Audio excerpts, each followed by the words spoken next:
Honeywheel is a progressive rock band that came together 3 years ago.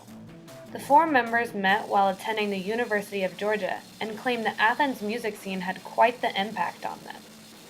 It's just a very low-key music scene, and like there's a lot of wackiness going on, and people aren't afraid to kind of go out on a limb. And it's not the most polished music scene. Like if you were to go to Nashville, some of the bands here just would not draw a crowd, or the crowd might leave. But like here, there's just kind of this desire to hear something different. And I think that's kind of why Honeywheel's been able to succeed to some degree.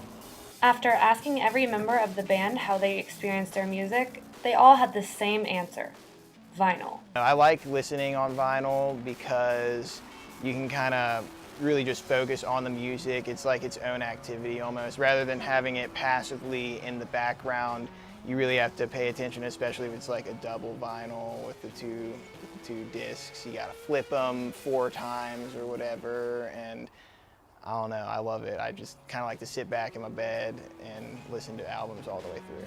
Polkowski says he would love them to produce vinyl in the future, but there are some things required before they can do that. For the album, I'd love to do vinyl.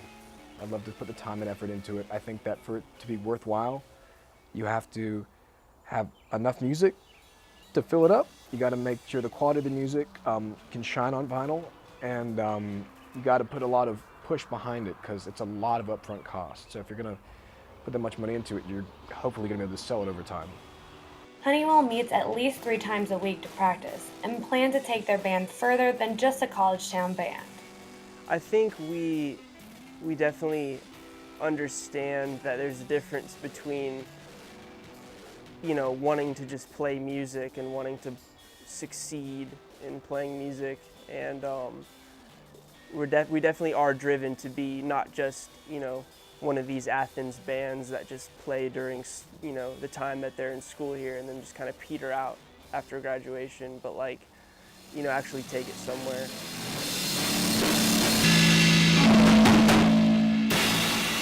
Stacey Ward, Grady News Source.